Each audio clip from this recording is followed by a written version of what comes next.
My name's Jackie Galloway and I'm the CEO of Peninsula Community Legal Centre. Before we start, I'd like to acknowledge the traditional owners of the land in which we meet, the Boonwurrung people of the Kulin Nation, and pay my respect to their elders, both past and present, and my respects to any Aboriginal people that might be here or online with us today. I'm pleased to welcome you to this forum on legal matters and ageing. The forum has been organised by Peninsula Community Legal Centre with the assistance and generous financial support from the Mornington Peninsula Shire. We'd like to particularly welcome our local state MP, Mr Chris Brain, the Deputy Mayor of the MP Shire, Councillor Lisa Dixon, and Councillors Deb Maher and Antonella Celli, who are all with us today. I'd also like to acknowledge the role played by the community, including members of the Respecting Seniors Network and PACE in helping us with today's event. We are aware that the ongoing COVID situation has meant that some who wanted to be with us today are unable to do so, but we are delighted that we are able to live stream the event today and welcome those who are watching us online. Peninsula Community Legal Centre offers comprehensive free legal services across Melbourne's southeast, including the Mornington Peninsula Shire. Our head office is based in Frankston, and we have branch offices and outreach services nearby in Rosebud and other locations across the peninsula and closer to Melbourne. A key interest of our centre is elder law, particularly in light of the fact that some 20% of people living in our catchment area are seniors over the age of 65. We've put together a program today which will focus on some of the key legal issues facing people as they age. We're really pleased to welcome our speakers, John Corcoran AM from Russell Kennedy Lawyers, Meg Dalling from the ANZ Bank, and our very own Will Betts. All our experts in their areas, and we are certain that you will find their presentations full of useful information. We're particularly delighted that the Commissioner for Senior Victorians and Ambassador for Elder Abuse Prevention, Gerard Mansour, is with us today to open the forum and to officially launch our specialist elder law service, which runs from our Rosebud office. In 2013, Mr Mansour was appointed as the first ever Commissioner for Senior Victorians to provide advice to the Victorian Government on issues relevant to senior Victorians. In 2016, Mr Mansour's role was expanded to include acting as an ambassador for elder abuse prevention to give older victims of family violence a voice and to raise community awareness of elder abuse. We are so happy that he's able to join us, and I'll now hand over to Gerard Mansour. Thank you.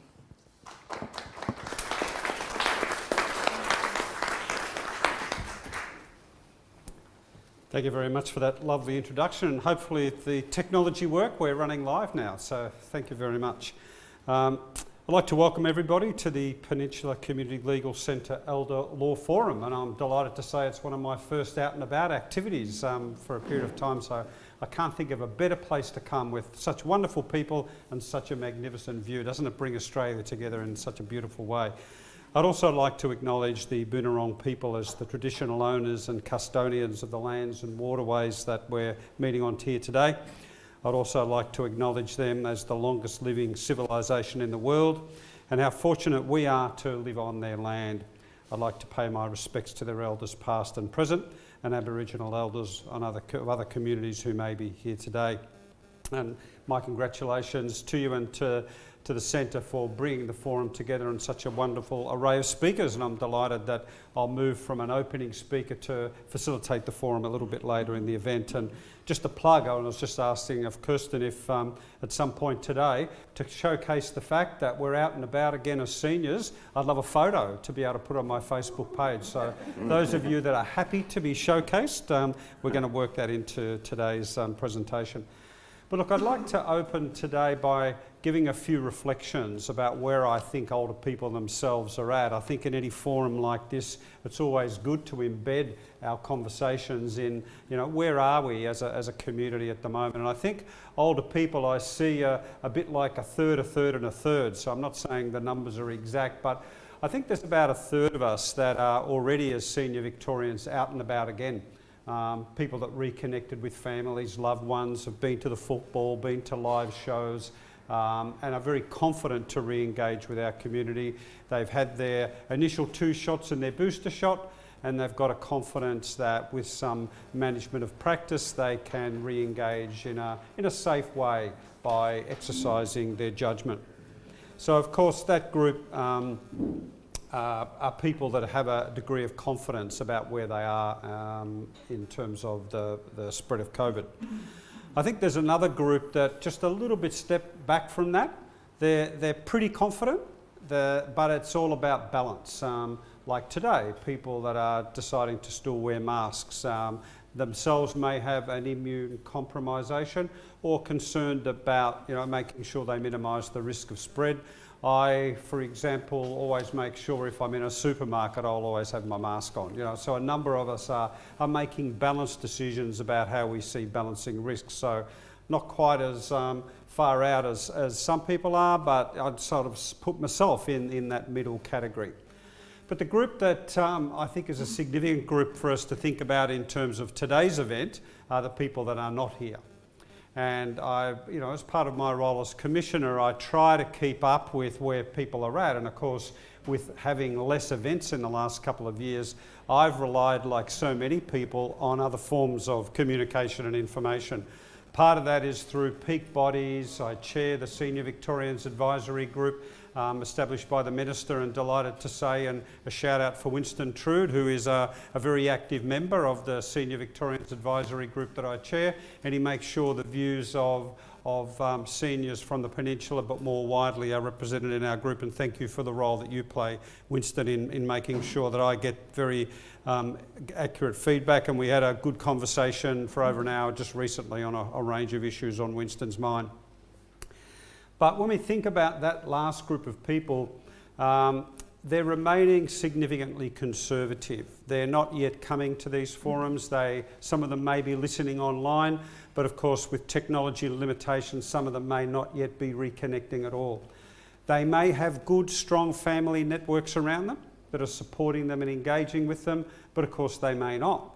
The risk is that we have an increased number of people who are more isolated than they have been at any other point of their life journey.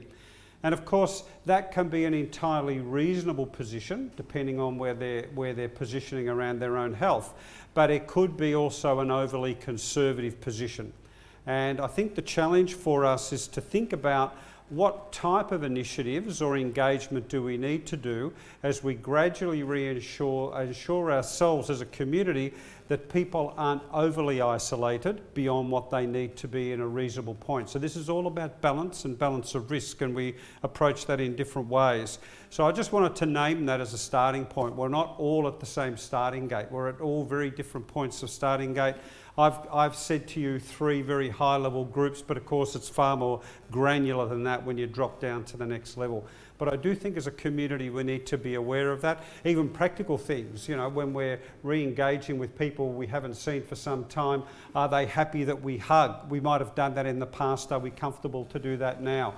The more European greeting style, are we still doing the 2 kisses on the cheek? So I think there's a number of very practical things for ourselves that represent often in the way we meet people, but it's a much deeper thing than that. And I think when we think about elder abuse, part of that is driven by the life circumstances that we're in. One of the things we do know about elder abuse is the more isolated people are, the higher the risk of abuse. And so, of course, we're coming from a situation where a whole community has been isolated in a way that often we haven't through our entire life course. If I think about COVID and the challenges of COVID, of course, there have been some positives. I have had a chance on numerous occasions to connect with people online and hear from them and say that, how wonderful it is that they've actually been able to learn how to use Zoom. And they're now connecting, with friends and relatives across Australia and overseas in a way that they haven't done that before. I was at a graduation session last year where we had about 25 people, all aged over 80, all from non-English speaking backgrounds, who were able to connect online and were so proud that they were able to come along to their Zoom graduation session. And a shout out to the council that led that particular activity. But so many organisations have. I know, your own groups down here, Youth 3As, men's sheds, councils, neighbourhood houses. So many of those have been at the forefront of saying, well, look, for a period of time, we're going to rely on online communication. How can we support and encourage people to do that? So I think one of the positives is that we've got a lot more older people skilled in certain levels of technology than we had in the past, and that's a good thing. But of course, it highlights the other side, that there's a lot of people that haven't been able to do that. Just some very early indicative figures. A number of organisations have said to me at this point, they think they've got about half of their active members re-engaged. You know, so they had to pick a ballpark figure, and I've heard that from organisations like Men's Sheds, U3As, so many organisations. From a volunteering point of view, a little bit more challenging. From a volunteering perspective, older people that were volunteering, I think at the moment we've lost somewhere between a half and a third. Is it just a temporary thing? Is it going to be a longer term thing? Why? A number of those people are very concerned about bringing a virus in to vulnerable people. So whether it was Meals on Wheels volunteers, someone going into someone's house, whether it was someone volunteering at a residential aged care setting. So a whole lot of volunteers have been at a point of caution. So we can't assume that volunteers are going to re-engage. So we need to think about the messaging and the construct in order to do that.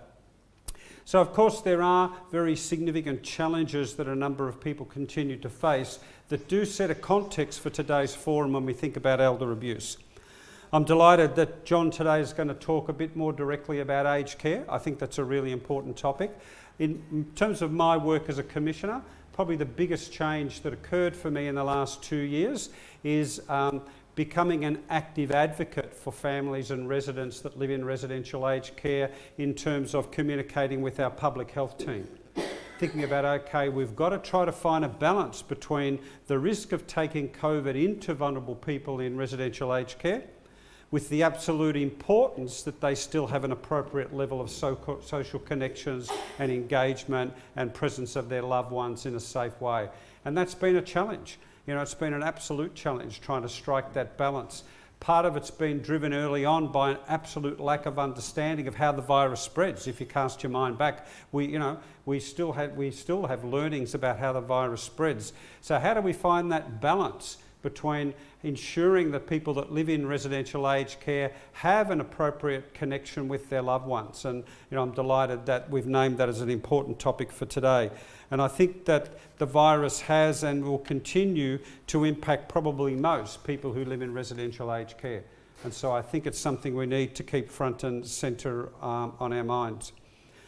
A couple of other bits of data that I think form the basis and the background for our thinking about elder abuse. We've recently had the release of, finally, the prevalence study, part of a commitment by the Commonwealth Government as a result of its commitment to a National Elder Abuse Plan and Action Plan, was to do a prevalence study of abuse, of elder abuse, and get an understanding, okay, how wide is it across our community? And so for those of you that didn't see the highlight numbers, there's two that really stood out to me. And there's a very simple summary for people that are interested in having a look at the findings of that research. The first is around about 1 in 6 people, older people aged over 60, have experienced some form of elder abuse. So it's not a small number. It's not a micro issue for a subset of our community. All right, so about 1 in 6 older people have experienced some form of elder abuse, and that's across a whole levels of continuums of fairly minor to enormously severe. So it's not a small number of people that we need to think about. And the fact that you're here today to learn more about it, share your thoughts, is a really important part, because what it tells us is that with the 6 degrees of separation, most of us will know somebody who is in some way affected by abuse.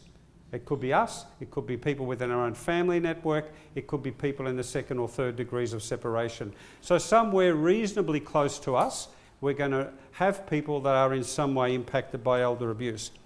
But the most startling figure for me was a different figure.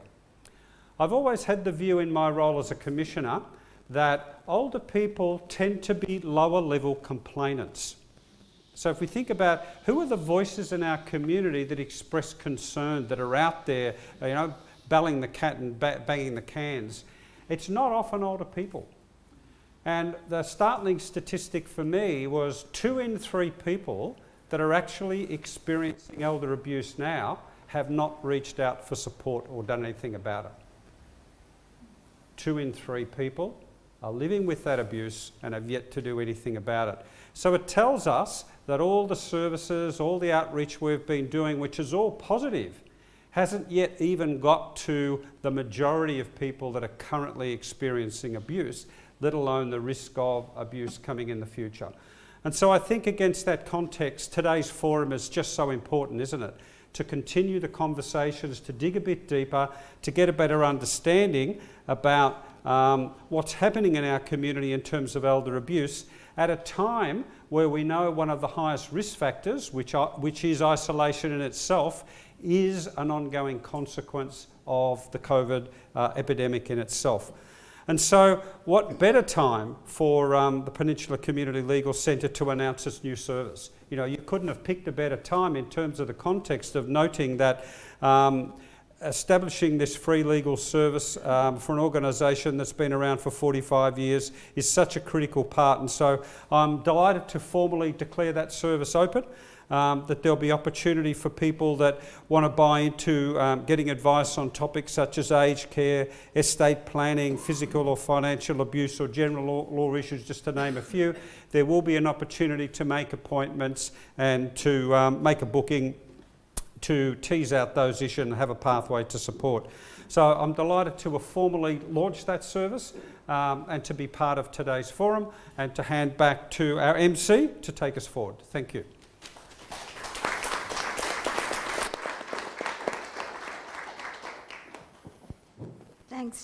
Thanks, Jared. That was a very thought-provoking opening. I'm Kirsten Young from the Peninsula Community Legal Centre, and I'll be your MC for the day. I just wanted to start, before we hear from our speakers, with a few housekeeping points.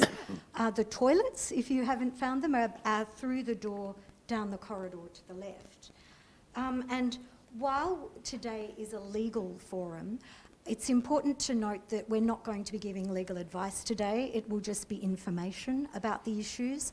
If you do need to get legal advice, there are brochures at the back of the room on the table about our service and other ways that you can access legal services. And there are also, as you'll have seen, brochures about the different topics that will be discussed today. Today's event is being live streamed and there'll be a recording of the session available afterwards. The format will involve talks from each of our 3 speakers, and then we'll have morning tea in the middle. And then after morning tea, we're going to have a Q&A session with the panel that Gerard will moderate. So I'd ask you if you could hold off on any questions, if you have them, until that Q&A session at the end of the morning. So I'm pleased to introduce our first speaker, John Corcoran. John is a principal and former chairman of Russell Kennedy Lawyers, and he's also a past president of the Law Institute of Victoria and the Law Council of Australia. John also volunteers at PCLC's Elder Law Service that Gerard just launched, which is on the 3rd Friday of the month at Rosebud. And he practices in the areas of property and business law, with particular emphasis on advising the providers of aged care, retirement village and healthcare facilities. The topic of his talk is retirement living options for seniors and aged care. So please join me in welcoming John.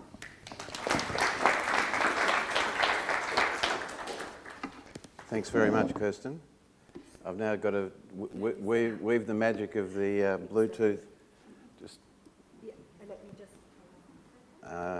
Just make sure that works for you. Yep.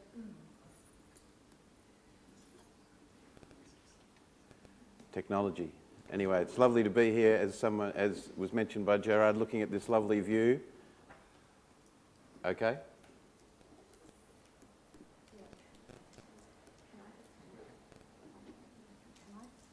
Yeah, sure.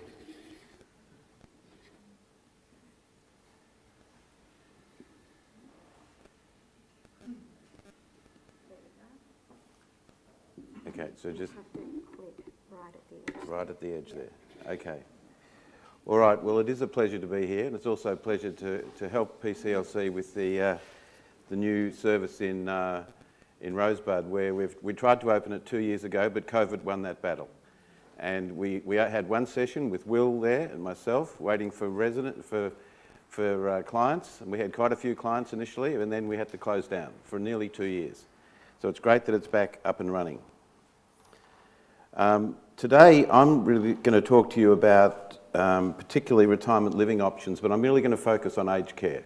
I will go through some of the other options for retirement living for seniors, and it's all becoming more and more relevant to me as I approach these my tender years. So initially I'm going to look at, I think to give it a bit of context, I need to look at the demand. Why is the emphasis now on elder law? Why is the emphasis on the needs of seniors? I think you'll find some of the statistics I have very interesting in that regard. I'll go through the various options that are available in the sector, and I want to talk about some practical things like funding and workforce issues, which are really fundamental to the sector at the moment. And workforce is clearly the biggest problem in many sectors. We went for a coffee today on the way here. My sister-in-law Barb came down with me, and of course every shop you go into says hiring now. It doesn't matter what sector. There were 800 people short working at the MCG last night, according to Barb. You know, when she went to see the Mighty Blues win last night. Someone mentioned before, football's back on. I went the night before and saw Melbourne. We've had a Royal Commission into this sector. Now, the Royal Commission, if you've got a bit of spare time, there's 2,800 pages to read of the Royal Commission report, but I've summarised it in 2 slides, which I think is pretty good. But it is a critical sector, and it doesn't, in my view, there are things that the government's adopted, probably 80% of the recommendations, but the tough initiatives from the Royal Commissioners haven't been adopted. The workforce issues haven't been faced. There's as some of you might know, it is a critically underpaid sector, the workers in that sector. And there's a case going on in the Fair Work Commission which could completely revolutionise the sector and hopefully will solve some of the workforce issues. I also want to look at some like the Ubering of this sector, particularly in relation to home care. There are some things happening that are perhaps weren't expected, like Uber wasn't expected 10 years ago. And finally, I want to finish on a positive note and talk about some innovations in the sector, because there are some really good things happening in the sector. So, with some trepidation,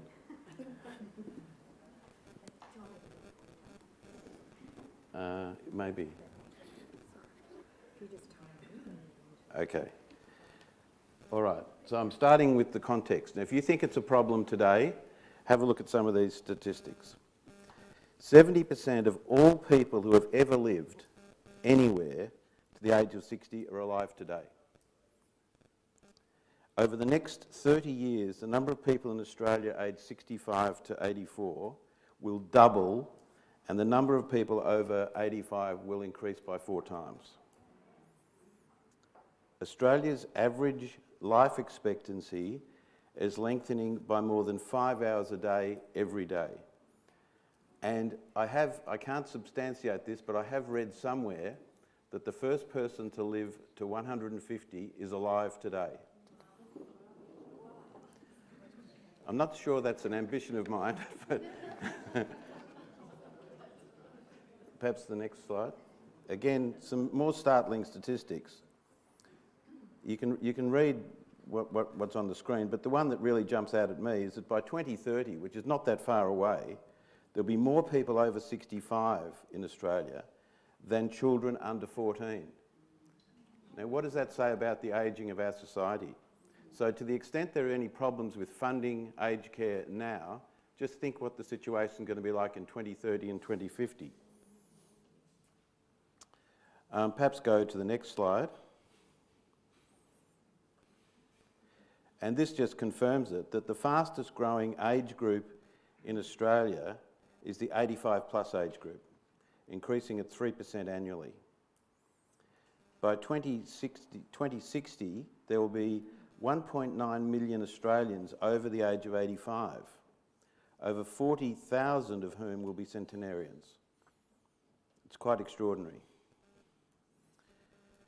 perhaps go to the next slide. So just finishing up on this issue of demand, why are people moving into retirement village or aged care? There are factors, there are push factors and pull factors. The most common factor in relation to aged care is clearly health.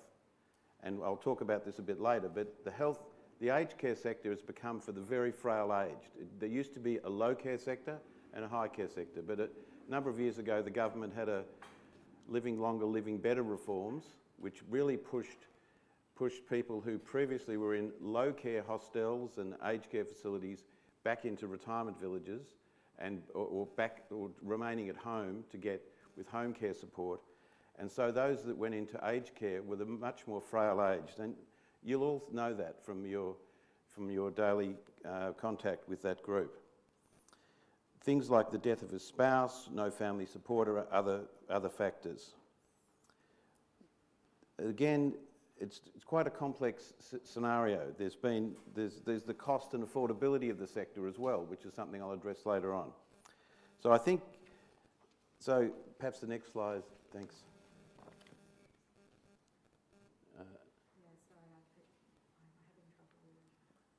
Okay. Well, I'll just perhaps roll on. The next slide is, so the next question is demand a given? Is it like, because of the ageing I've just described, is it a given that there's going to be incredibly huge demand in this sector? Well, not necessarily, because the interesting fact, and maybe it's COVID influenced, in the last few years, the occupancy rates of aged care facilities have actually declined from roughly 97% to 88%. Now, that's a product of a number of different things. COVID certainly had an impact, but the big issue is workforce. There are many aged care facilities that have demand, but they don't have the staff to look after the residents, so they can't take the residents in. It's a bit like the coffee shop on the way down here. There's a huge issue with staffing. And there has been a government emphasis on people ageing longer at home. And there have been a huge growth in home care packages for the elderly. These are packages you get from the government to bring support into your home. There are 4 different levels of those packages. No, that's all right. And that is, this 200,000 Australians approximately now are accessing those packages in their home. There's roughly 200,000 also who are currently in aged care. And the other matter I mentioned is staff shortages. So let's just quickly look at the retirement living options. Now the options for someone who's in retirement, obviously most people take the first option, which if you can see it says stay at home. That's what most people do, perhaps assisted by these packages, the home care packages. The next most common one is, and on the peninsula there are many of them, retirement villages, where a community gets together. It's relatively affordable. There are some tricks with that, but I'll go through that in a bit of detail.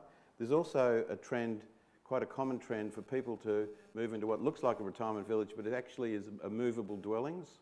They're also on the peninsula. They look exactly like a retirement village, but the dwelling can actually somehow be moved within 24 hours. I'm not quite sure how you do that, but that's what it said that will occur. And also there is assisted living. A service department is a type of that. And of course there is an aged care facility. So, we're still, no, okay. We can circulate these slides, you know, to everyone that's here, that's registered. The next slide's not that exciting. It's an extract from the Retirement Villages Act. So you're not missing out on that much, where I define basically what is a retirement village. And it does have a strict definition in the Act. It's a community, the majority of which is retired persons, and at least one of whom pays or is required to pay an ingoing contribution. So it's a pretty general definition. So what is it? What are the common types? I'll just spend there are a couple of slides on what is a retirement village, how they work. There are different types of retirement villages. Some retirement villages you actually get a title to your unit like you would to your home. There are others, but it's more common, that you get a lease of your unit.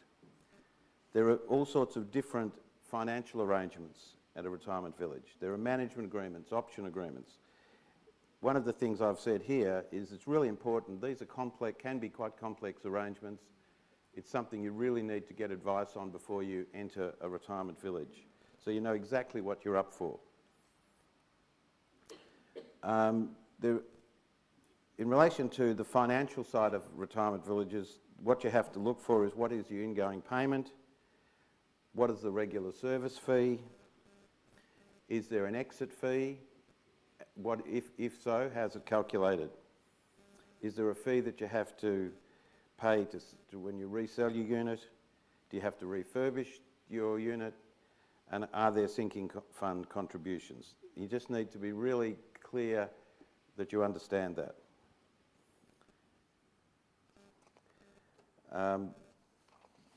Gerard would be pleased to know that there are some consumer protection features in the retirement village legislation. That's why it was introduced. Not far from here, there was a village that the mortgagee sold up in Frankston. That's why the Act came in, and the residents lost their money.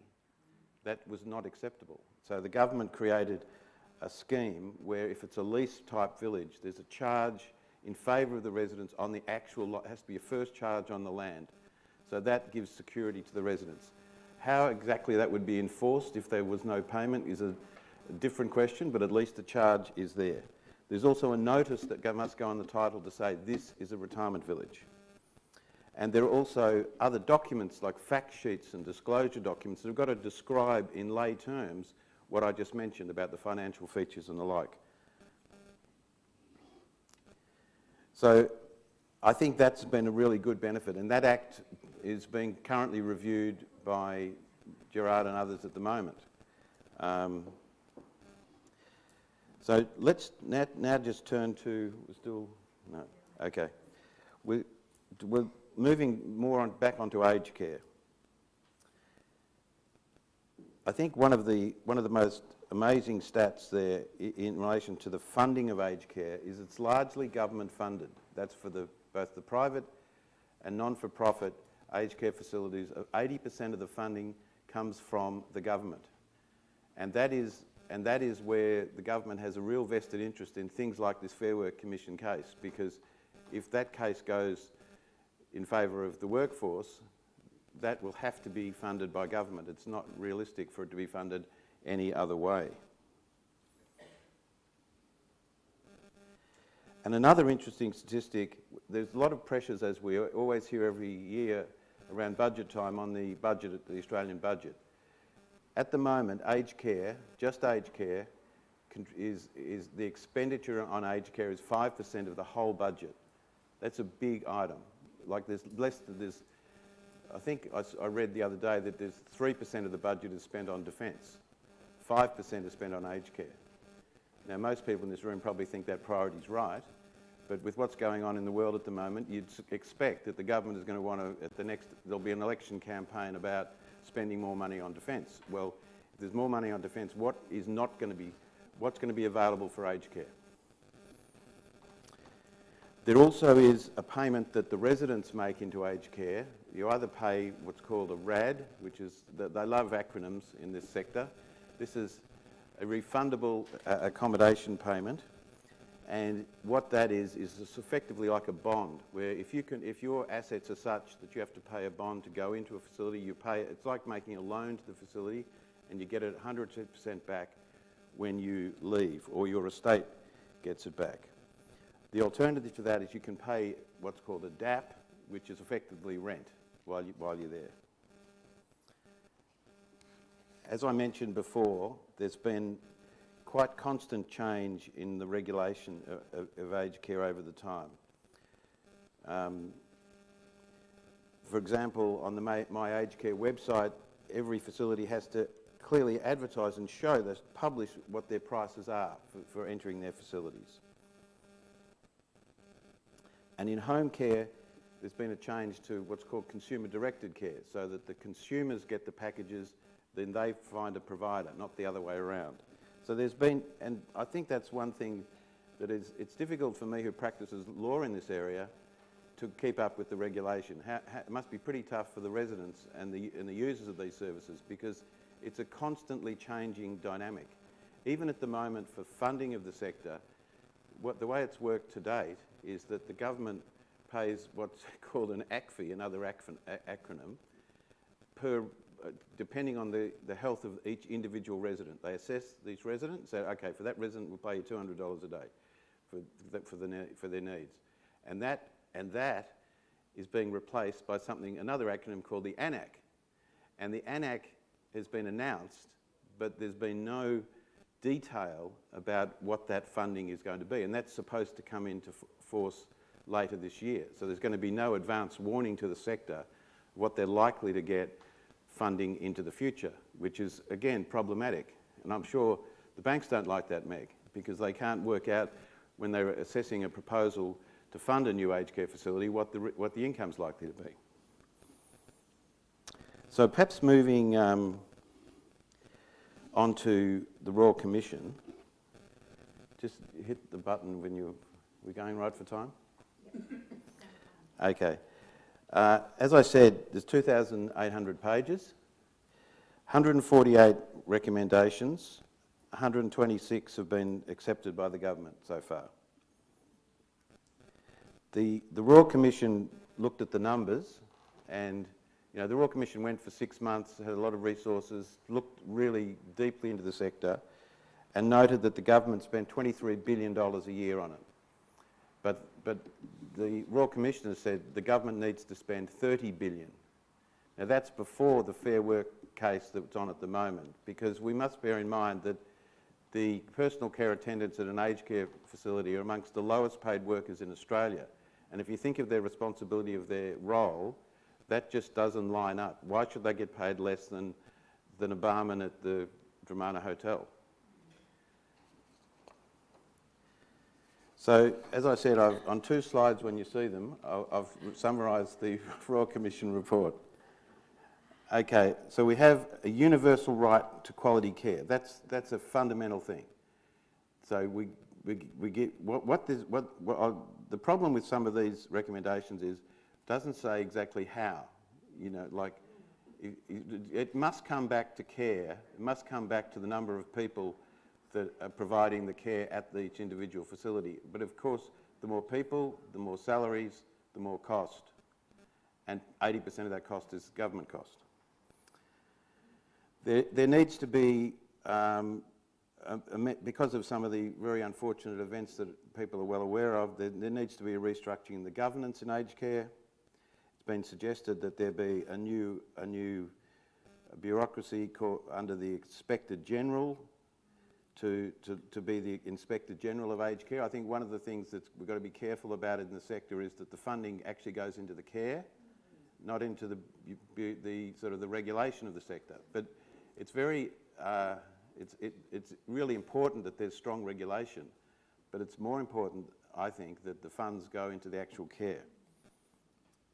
It's acknowledged by the Royal Commission that there has to be a real need to put dementia care front and centre of the aged care system, and I think that's self-evident, particularly as the sector ages and there's more frail aged people in aged care, definitely will have dementia.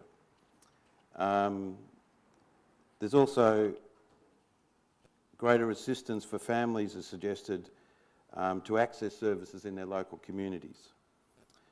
And I mentioned home care packages. There's calls to remove the waiting list, and you basically assist more people to get home care.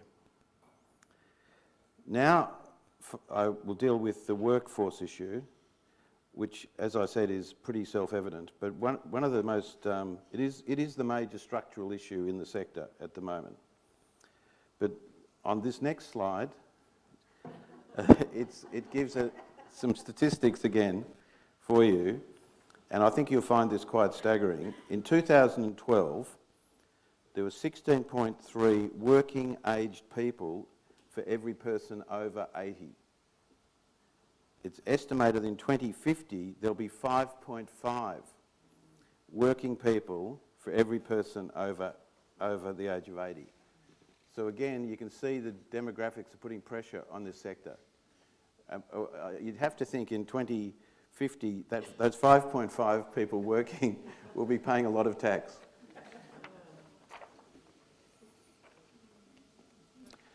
And why is it so difficult to get staff? Apart from what the pay levels that I've mentioned, there's also been, in COVID, we've had a very, very low migration, virtually no migration.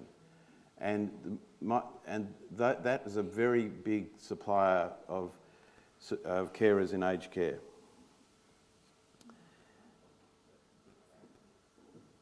So I've got a really cute slide now on the shared economy. I think I've made the message. I've given you the message on workforce, right? It's the big problem.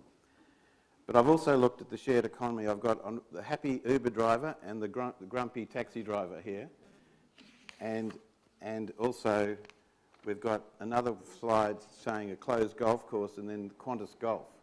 You know, the point I'm making there is that particularly in home care, you might have already started seeing their advertisements. There's a lot going on to Uberise home care, and I think that will be a trend as well. Now, I did say I'd like to finish on a positive note, and it's impossible to finish effectively without showing you these photos. But, well, the photo I'd like to show you is a photo of an aged care facility in the Netherlands. Now, this facility looks nothing like an aged care facility. This is an organisation. This looks like a whole group of people at a coffee shop, right? And this is in central, I think it's in Rotterdam, in the Netherlands. Now, colleagues of mine from the Mercy Health Board went there about maybe 6 or 8 years ago, and they were really impressed with this facility. And this facility, there are people, there are not just the residents, there are just local community people having coffee, and it's a terrific looking facility. So what Mercy Health did was they said, okay, we'll set up a small health home model, which uses this. And the model works like this. Instead of having a 96-bed facility with 1 kitchen, 1 laundry, and 96 rooms, it's got, I'll forget the mathematics right, it's got 12 homes of 8 beds, independent homes within the facility. It's called the small home model. And the residents, to the extent they want to, can be involved in cooking their own meals, washing their clothes, whatever they want to do in their home. And then on the ground floor and the common areas, there's cafes, there's meeting areas. It's a much better, it was actually talked about very favourably in the Royal Commission report. Now, the 2 photos, when you eventually get this, Mercy Health actually did something about it. They built one of them in Montrose, and they built one in Ballarat. And they've both got, surprise, surprise, about 100% occupancy, because it's a very good way to live. So anyway, and I think, so innovation is still around, but the problem with that though is that under the current funding model, that's a more expensive way to operate. So it's hoped when this ANAC funding comes in, that they'll take the Royal Commissioner's advice and properly fund those sort of facilities. Sorry? Okay. Well, I'm happily at the conclusions. Okay.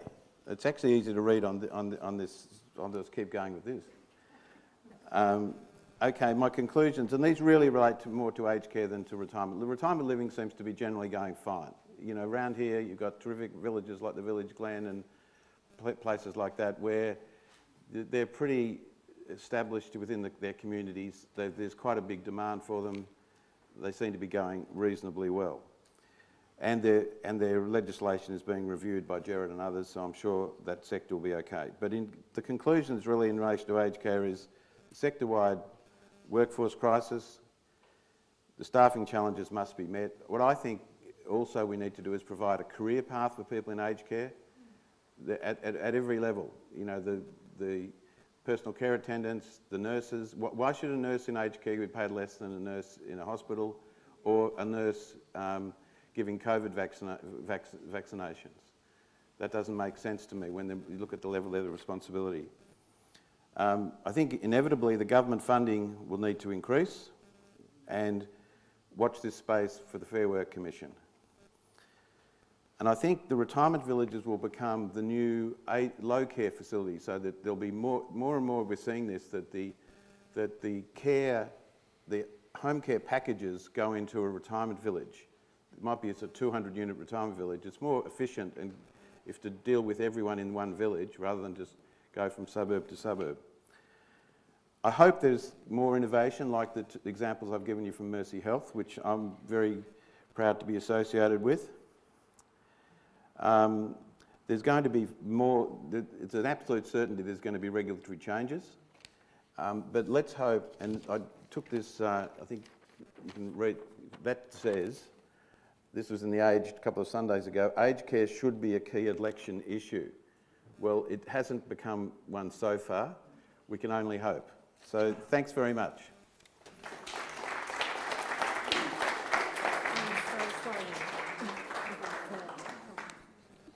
Thanks very much, John, and I'm sorry about the gremlins that got into your presentation.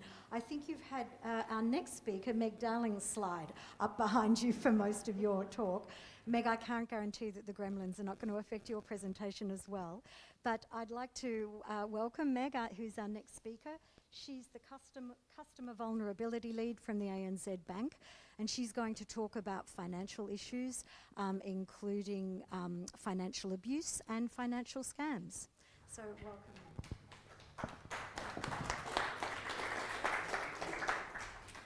Thanks, Kirsten.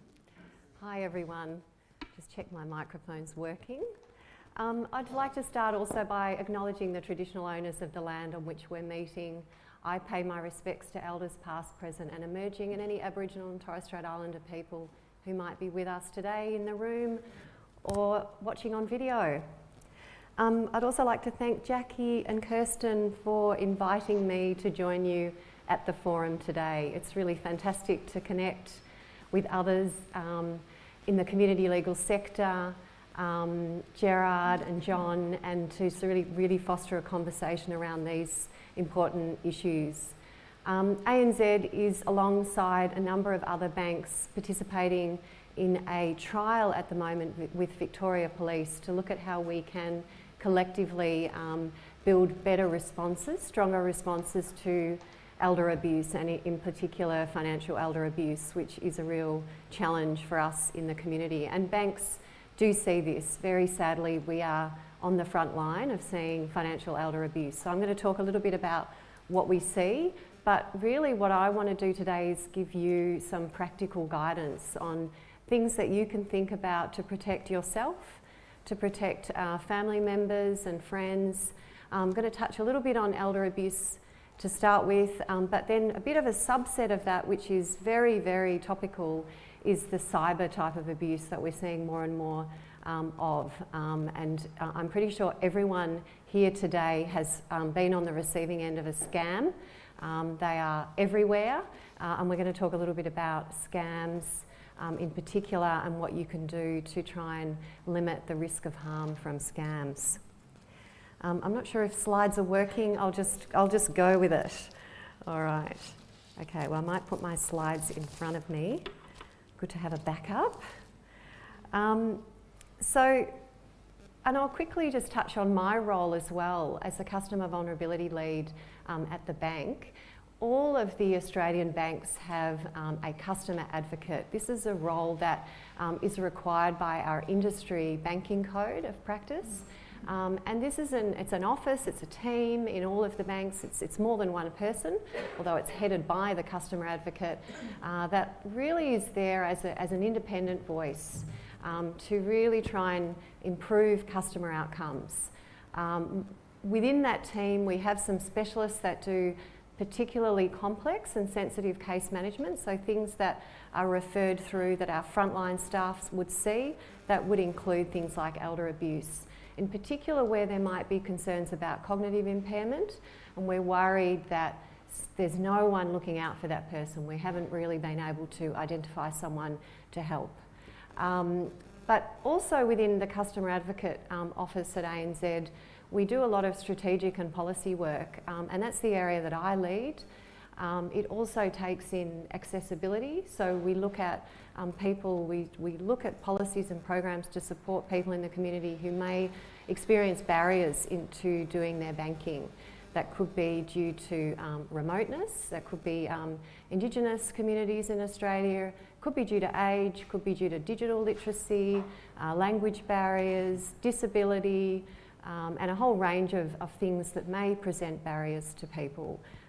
We look at how we can better support those customers. So that's kind of setting the scene, but thinking about financial elder abuse. So what is it? It's a pretty intuitive thing. It's basically when someone else is taking another person's money or manipulating or controlling their financial decisions. We know that this can happen to anyone. It can happen in the context of lots of different type of relationships. But we also know from the statistics that older people are at particular risk. And I think Gerard touched on this.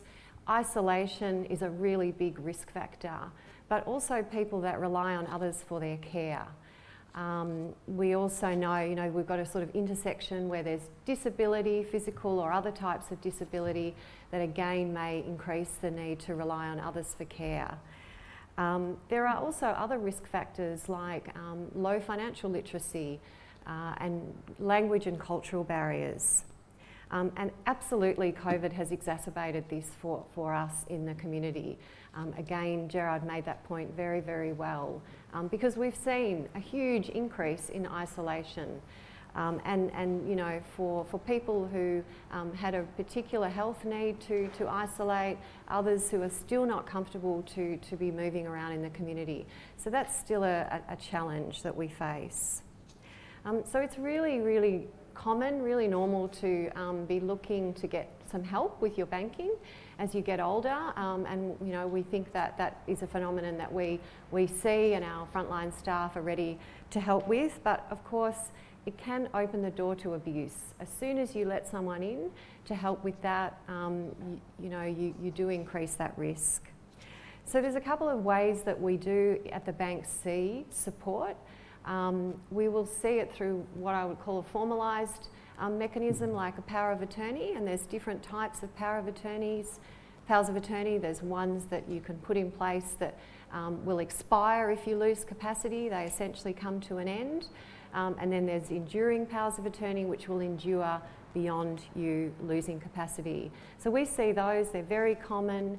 We have processes in place to load those onto people's accounts. And in many ways, they're really good for banks because they make any possible abuse much more visible to us. So a power of attorney will be given their own profile in the system digitally. So we know if it's a customer doing the transacting or if it's their attorney. And so that's a way that we can monitor if things start to look a bit suspicious, a bit unusual based on what we know about the customer. A power of attorney is obviously a document that gives someone a lot of power over someone's affairs. But just with banking, you can also appoint someone as a third-party authority, is the term we use at ANZ. And that can be much narrower. It can be just to do with your banking, and you can set even transaction limits on that. So that's quite a practical mechanism if you're wanting to involve someone else. There might be convenience reasons, like you're going to be in hospital or you're going to be travelling. But it also can be useful if you're starting to need to have a little bit of help with your banking.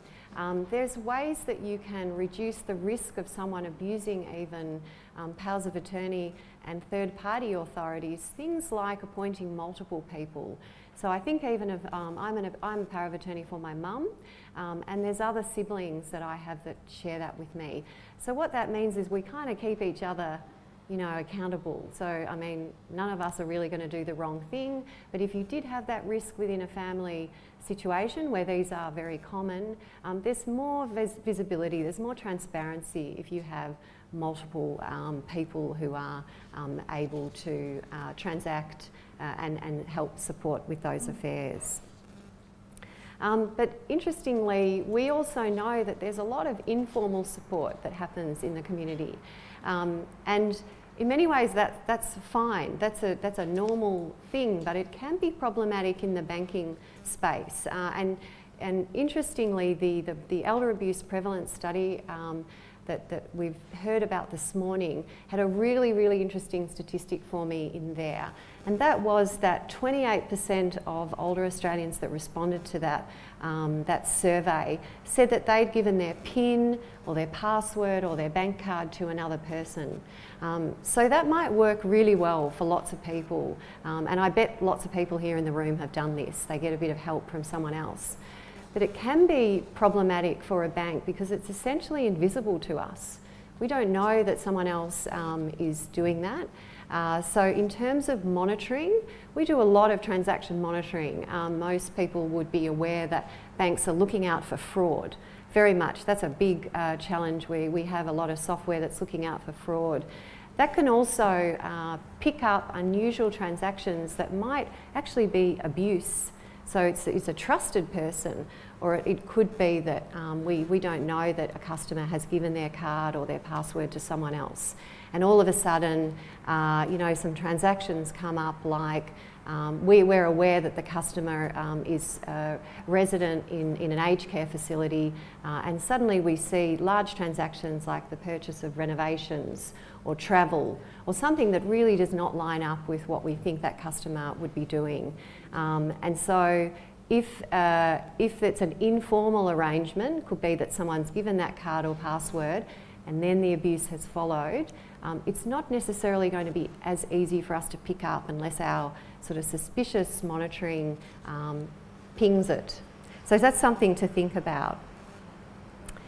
So we heard already that 1 in 6, nearly 15% of Australians, it's a really, really big challenge experiencing abuse.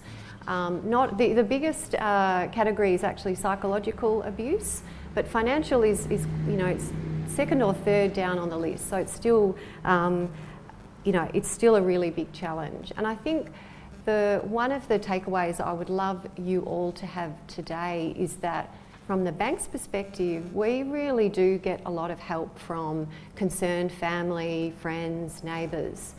Sometimes a person who is being abused, they are isolated, but it might be that bystander that sees this and contacts the bank and gets in touch with us. We do absolutely have cases like that, and that will prompt us to investigate, look into this a bit more deeply. We might actually put some controls on the banking while we take the time to look into it. So it takes a community, and we absolutely receive those reports with gratitude, because they can be something that triggers some protection for a person.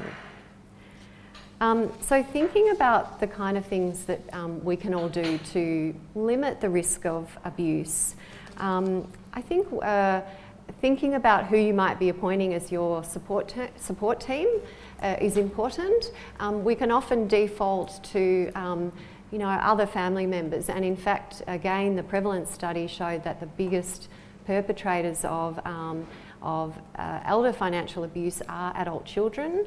Then I think we've got siblings coming down the line, and then you have family and friends. So it's really important that everyone thinks about not only is a person that you might be looking to help you with your banking, do they have the right skills, do they have the right qualities, but are they someone that you can trust? Are they really going to look out for your interests? And these are hard questions to think about and to answer. But sadly, that is often something that we see. Family agreements can be often a source of dispute, maybe an arrangement where someone would move in with an adult child. There was an understanding that there would be access to grandchildren, for example, and then those things can be used to inflict abuse. Document those things. I think seek legal agreement PCLC, obviously with its elder law service, will play a really important role with helping to guide people in these sorts of things. Talk to your bank about how you can involve a power of attorney, whether that's a general power of attorney or an enduring power of attorney, or a third-party authority. I think banks are we train our frontline staff. There's quite extensive training around vulnerability across the banking sector.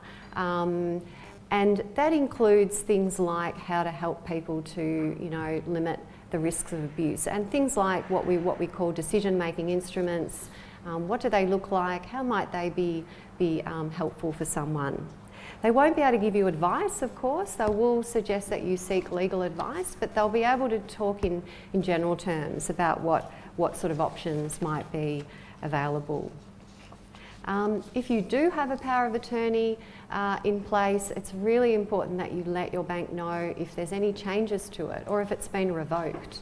There's been a lot of advocacy in recent years around powers of attorney. We have a real patchwork of laws across all the states. We don't have a national register of powers of attorney, so there's nothing that a bank can easily do to know if your power of attorney is current or whether something's changed for you. So we really do rely, unfortunately at the moment, we rely only on the customer. And I think there's a lot of work being done at an industry level to try and get that in place, a national register, nationally consistent laws, national sort of reporting pathways to really help to strengthen this area. The other thing that we do encourage people is keep a really close eye on your banking. If you see anything suspicious, get in touch with your bank. And the quicker you can do that, the better. That's particularly important in the context of scams and fraud, which I'll talk about in a minute. But the same goes for if you've got someone involved in helping you. It could be, the first sign that something is going astray.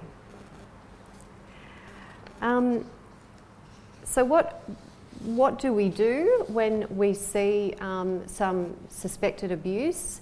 So the first thing we will look to do if we see real kind of red flags that something, something's not quite right, is we may actually suspend access to a bank account.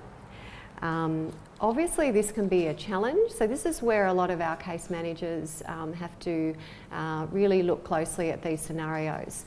Because if you suspend access to someone's banking, you can imagine that's a really high impact thing to do. It's obviously also a challenge in terms of autonomy. So we need to be really sure that there is a risk of harm, and for the shortest time possible while we are looking into this. We will be seeking more information. We may sometimes need to reach out to an aged care facility, to other family members. That if we cannot get information from the customer directly, and that may be, we do see cases where, particularly where someone has been cut off, it's very hard to contact them. Now when we do that sort of engagement, you can imagine there's really, really complex privacy aspects of that, so we can't have those conversations without sharing information about that customer, but sometimes we can get enough information to find out, for example, that an aged care bill has not been paid. That might be enough to sort of give us the confirmation that the person who has access to the customer's account is not actually looking after them and doing the things that they should be doing, like paying their bills. On occasion, in particular where we're concerned about physical harm, we will get in touch with the police. And we do also engage with the various adult safeguarding authorities in each of the states. So they vary a lot across the states, which adds another sort of layer of complexity in terms of our ability to make good faith reports. But that's another thing that we will do for more complex cases. So we talked about the fact that the perpetrators of abuse are often the people that we most trust and most depend on.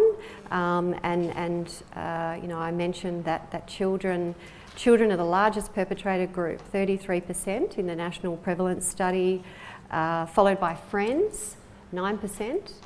So it's not necessarily just a family member, it could be a close friend. And also service providers, 6% service providers. So again, I think this comes back to John's comments about, we have exacerbating factors like there is low payment for a lot of these workers, and obviously there will be opportunity there if they are the person is very dependent on their carer. Also, I think the statistics around not reaching out for help are very sort of really very clear to banks. Even when we do see things and we raise the issue with our customers, there is very, very commonly reluctance to report, reluctance to take action, because that is someone that is someone they care about. They want to protect that person. There's also a lot of shame often and stigma. So it's a really complex area. So we're going to talk a little bit about scams and fraud as a very hot topic I think for banking. Banks are seeing an explosion in scams in particular, and I can't encourage everyone strongly enough to really take the time to, in addition to some of the tips I'll give you today, it's really worthwhile spending a bit of time to educate yourself about scams, because they are just everywhere. And they are exploding, and we've seen a lot of new ones through COVID.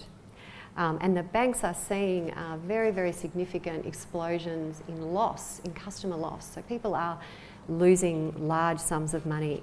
The ACCC has a really fantastic website, and they run a campaign around scams awareness. The website is called Scam Watch. I encourage everyone to have a little look at that. They have some pretty confronting statistics.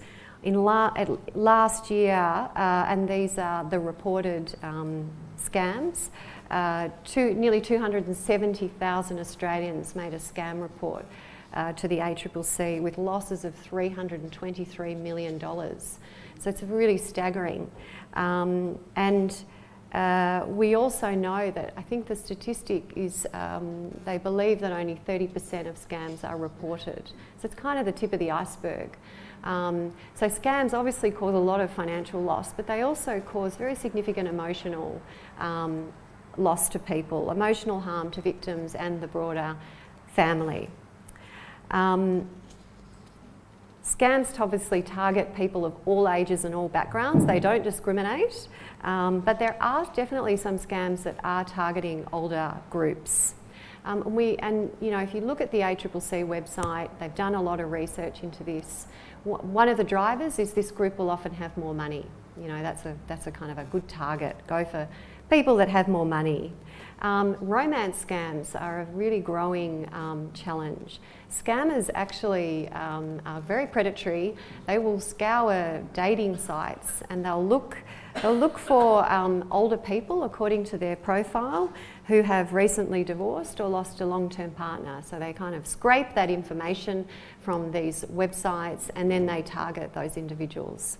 So it's pretty horrible stuff, really. Yeah, I can see shaking your head. It's pretty horrible stuff.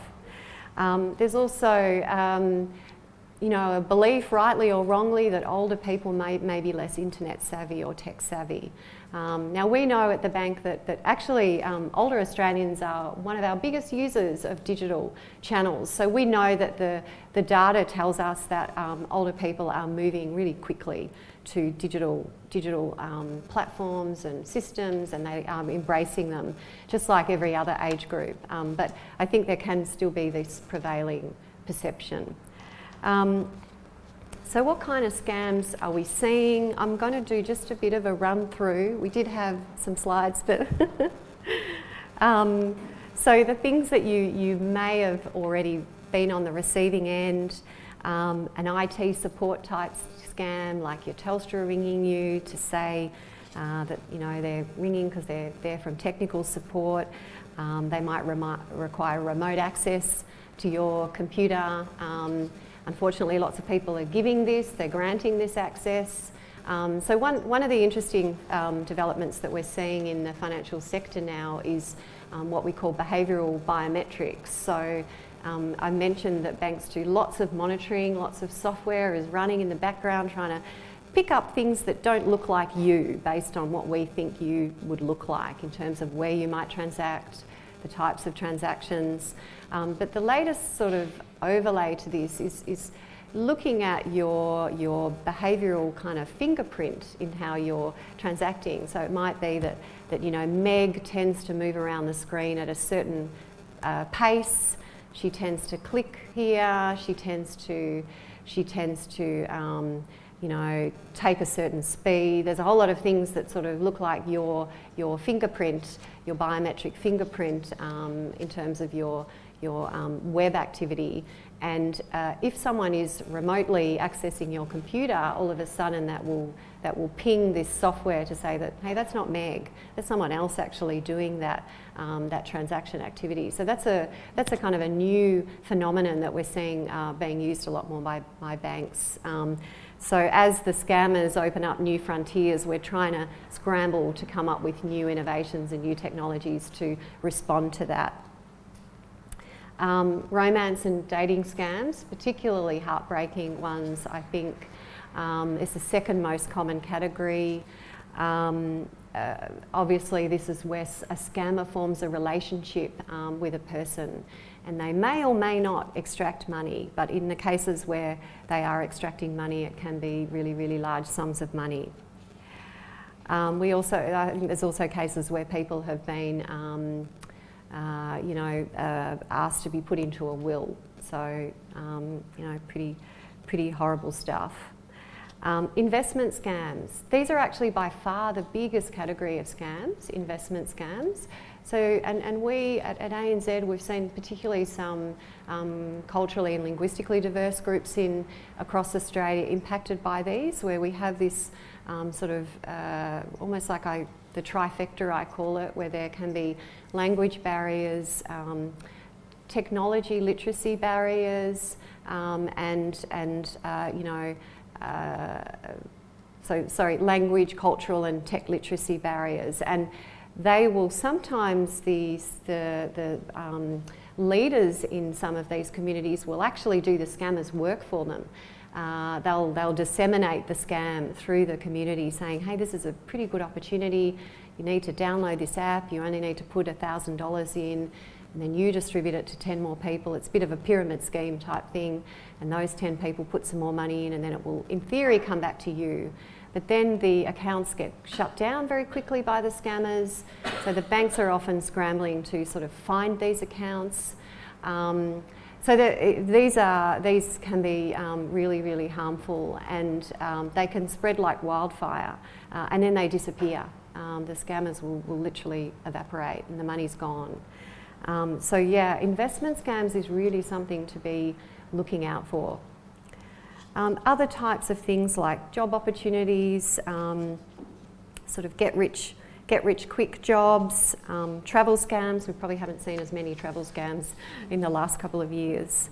Fake charities, and then you've got sort of account fraud type things, which people have probably heard about over time. Things like phishing with a PH, where someone encourages you to give them your username, your password, your credit card, etc. They're posing as someone that you can trust. Things like skimming, where a fraudster will install something on an ATM or an EFTPOS machine to collect the information in your card. And basically old-fashioned card fraud, where they'll actually just steal your number and use that. So what kinds of things can you do to protect yourself? I think the number one thing is being alert, being really, really hyper alert. If you receive any phone call, email, almost questioning that, unless it's really from someone that you know, you should start with your defences up in a way, because these are so prevalent.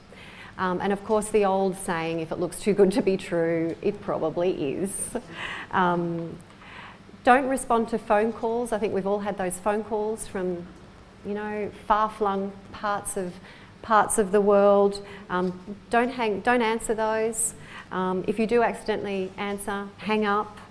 And you know, as I say, be very sceptical when you receive unusual emails, attachments. Never click on them. Delete them. Delete, delete, delete. Never share your passwords. I say that, but interestingly, we know from the statistics that this is a really common phenomenon. People sharing passwords and pins and cards. So this is an interesting tension where this is actually a common behaviour, but to protect yourself, you shouldn't do that, because once you've handed that over, really you've lost control. It could then be shared further. Things that you would have all heard around choosing your passwords carefully. There's, you know, ways and means of making them stronger, making sure your home computer has, you know, the best up-to-date virus software. Don't send money to people that you don't know, coming from unusual places. Really just fundamentally knowing who you're dealing with. So, you know, if you've met someone online, you haven't actually ever laid eyes on them, just being very alert to that. With fraud, I think some of the tips that I would give have been around for a long time. Things like make sure that there's a little padlock symbol when you're shopping online. That tells you that it's a secure website. It's an encrypted website. If you do spend any money on that website, it'll be secure. We used to swipe our card a little bit more. It's much less common now, but it is actually, it was a less secure way of transacting because of, I mentioned, skimming devices. So it's much safer for you to tap, or if you prefer to use a PIN. Obviously keeping your personal details safe, checking your bank account. Check things regularly, read them. There's no substitute for just keeping a close eye on what's there. Look for things that are unusual. So I think the last thing I would really just leave with everyone is, you know, where might you get more information if you would like to do that? There's, in terms of elder abuse, the Australian Banking Association has actually produced a really terrific publication, and I've got a few copies of this with me today. I'm happy to, I can pop them up back on the table over there. This is a really great guide that sets out pretty much the things that I've been talking about today. It's a couple of years old now, so some of the tech has changed, but it's still a really good guide on how to limit your risk of financial abuse and also, you know, fraud and scams. So that's something I think, and there's a digital copy of that available on the Australian Banking Association website. So I've got links to that in the slides if we distribute them afterwards. The other thing is, you know, where can you reach out for help? So if you are worried about yourself or anyone that you know, a family or a friend, there is a national free phone number, 1300 Elder Help. I don't know the number actually off the top of my head, but it would have been on my slide. That can give you some guidance. That will basically direct you to the relevant state-based service. So that's kind of a good first port of call if you're a little bit unsure about something you're seeing. You want to speak to someone about options. Absolutely get in touch with your bank. Get in touch with your friend's bank or your family member's bank, because there are always internal referral pathways that can take you to someone to have a confidential conversation. And so raise those concerns. Please do that. Within ANZ, we have people within our customer advocate team. The other banks would have similar teams. For scams and fraud, I mentioned the ACCC Scam Watch website. It's a really terrific website for information. And the other thing I think that's worth checking out, if you haven't had a look, the Federal eSafety Commission has a lot of really terrific resources on being safe online. And they actually have a lot of courses you can do. You can sort of pace yourself through courses on if you're starting out with social media. You know, there's even one that is specifically around banking that the banks worked with the eSafety Commission on. So how to get comfortable with being online, but also how to be safe. And I think the last sort of referral point, which I had in my slide, was there is a national body called ID Care. If you're concerned that you've been a victim of identity fraud, which is again something we see more of, they can guide you on what to do to address that. So that's everything from me. I don't think I've missed anything in my slides, but we're happy to take some questions, I think, later. Yeah. Okay. Thanks very much, Meg, for a great presentation. If you would like copies of, we will distribute copies of both John and Meg's slides after the session. You can leave your email address, if you haven't already done so, on the registration register, which is at the table as you came in. Otherwise, please come and see me afterwards, and I'll make sure that we make copies of the slides available to you. It's morning tea time now. We're running over time greatly. So if we can come back by 12:15, then we'll have the Q&A session after the morning tea. Thanks.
I'm sure everybody's got a lot of questions, so I'm sure we'll try and speed through to the question part. I'll quickly introduce myself. My name is William Betts. I am a solicitor at Peninsula Community Legal Centre, one of the duty lawyers at the Frankston Magistrates Court. That's my day job. But also I have a big interest in elder law, in particular elder abuse. But I'm going to be talking quickly.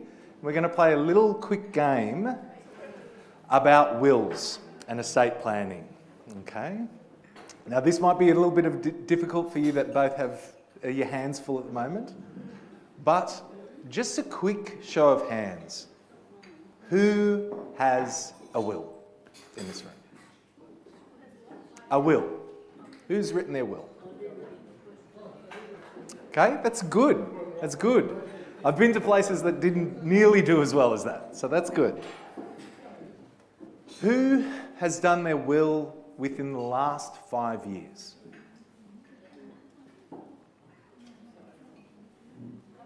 What about the last 10 years?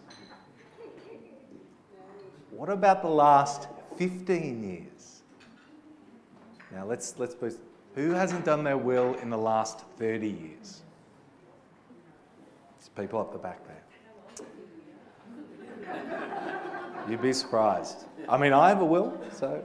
And also, another question, this one's a bit of a curly one. Who knows where their original will is? Hands up. Okay, that's good. That's really good. You've all done incredibly well there, because the amount of times that I've done talks like this and I've said, do you know where your actual will is? Some people are kind of gingerly put their hands up, maybe not quite sure. It's really important to know where your will is. Now, who here is absolutely certain that their will has been properly executed? So has been properly signed and everything. What do you mean by properly executed? This is right. So, properly executed means that it has been signed and witnessed correctly, okay? So, there are a lot of people who have perhaps started doing a will, perhaps began the process of creating a will, but never got around to properly executing it, okay? So that's why I asked that question. Now, wills are obviously very important for people as they get older, not just for older people, but for anyone in general. And there's a few key things that I'd like to identify that you should think about when drafting a will. And because perhaps I come from a different perspective than, say, your traditional estate planning, there's a few things I'd ask you to consider if you are thinking about redrafting your will, especially some of you that may put your hand up in the later years, so in 15 plus or 10 plus years ago, that may want to think about drafting a new will. Is a will kind of used to be just a way to distribute your assets upon your passing. One of the ways that I think people should think about when they're thinking about their wills is also a way to minimise or mitigate conflict amongst your family upon your passing. It is perhaps one of the last things you can do to help your family when you pass. And so thinking about it and discussing it with your family can really help with mitigating conflict upon your passing. The amount of people that I know or who attend these kind of forums, who I've spoken to, who have experience of when a loved one's passed, there's a dispute about property or the estate, which can tear the family apart, and often it'll come back to either there being no will, or it being a poorly drafted will, or being not clear or not an up-to-date will. So it's always worth thinking about, do I have a complicated family? Do I have a complicated estate? Do I have what's called a blended family? Do I have stepchildren? Do I have Is my son now divorced and therefore I've got to go back and look at my will? Are there adopted children?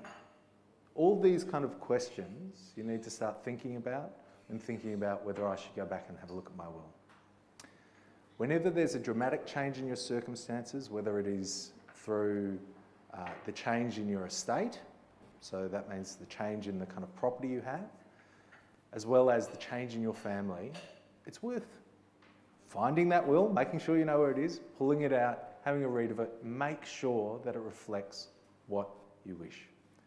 Because the key things essential to any estate planning is, firstly, identifying your assets. So making sure you know what you have, and also making sure you know how it's owned. Okay? The other, and probably the most important one, is to identify your priorities.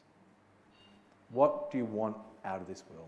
And I encourage people when drafting their will or redrafting their will, or thinking about their will or estate planning, is to think about it not just as how to distribute your assets, but also think about it as also a document about how you hope your family will deal with your passing. Okay? Because often the actual estate, the property itself, will stand in for a lot of other issues that may not relate directly to that property, but it becomes a proxy of that dispute. And those disputes can make their way all the way to the magistrate's court, and often do. So that's my quick little spiel, my quick little wills game, and you all did incredibly well. So I'll just finish there, and we'll get everybody up to answer some questions, and I hope everybody's enjoying their morning. Thank you for your time. Where would you like me to go? Thanks, Will, for speaking to us on wills and playing the wills game. So could the panel members come and sit up at these stools, please? And Gerard is going to moderate the panel, and I will have a roving mic. So if you can raise your hand if you have questions, and I'll bring you the mic. Thanks, Gerard. Thank you. Well, look, as a group, haven't you been so good, so patient, sitting there absorbing so much information? So I'm predicting there might be one or two questions. So I think we saw a hand there and then a hand here. So just there's a microphone coming to you right here. In the will procedure, where does probate sit, and what's the purpose of probate? That's definitely a will question. So I don't want to take up too much. Again, this probably goes into something about where, you can see that I had a big wad of paper here. I don't want to take up too much time talking about the complicated kind of issues around probate. Just in general. Well, listen, as I said, there's a lot of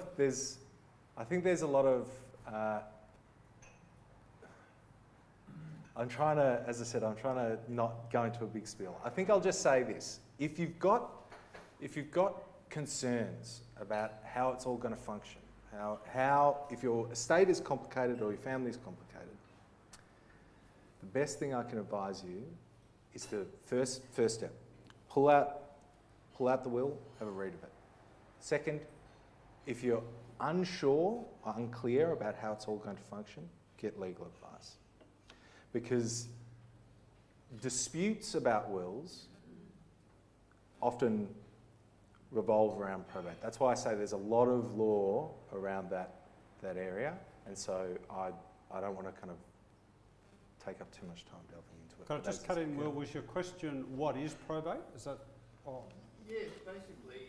I think it was a higher level question. What's probate and where does it fit into the whole thing? Yeah, no, if you want to. Well, perhaps I might just add something to that. That's simply, once someone passes away, there is a process where the will has to go to, you have to gain probate, and it's a Supreme Court application, and that's called the probate of the will, and you can't distribute the assets until probate is granted. And as Will said, the other will, not the other will. This is very confusing, I'm sorry. if there's to be any dispute, it's at that time. Yes. You can, someone feels disaffected about what the will says, they can make an application within a certain time period from the date of probate being granted. Yes. For an example, if there was... So just one sec, the microphone's coming back to you here. Just right there. Just a couple of examples. If there was some land in the estate and there were land taxes due, that would have to clear probate and those taxes would have to be paid before any distribution from those sale of land could be taken. That's the responsibility of the executors of the will. They've got to make becomes their personal responsibility to clear those expenses.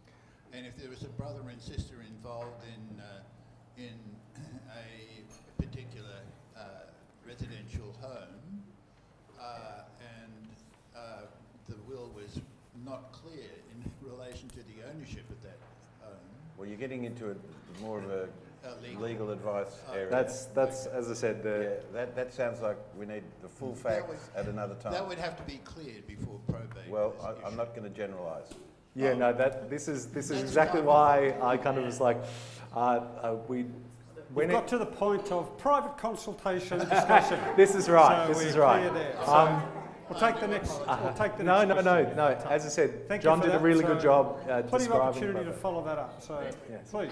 Thank you. I'd like to put three questions to Meg. Why are banks closing local banks where elderly people are quite hesitant to go to, large shopping centres? Firstly, because of parking, disability. What we'll do, we'll take one question for the moment, and I'll give others a chance, and we'll come back. So let's run with that one first, Meg. Thanks. Sure.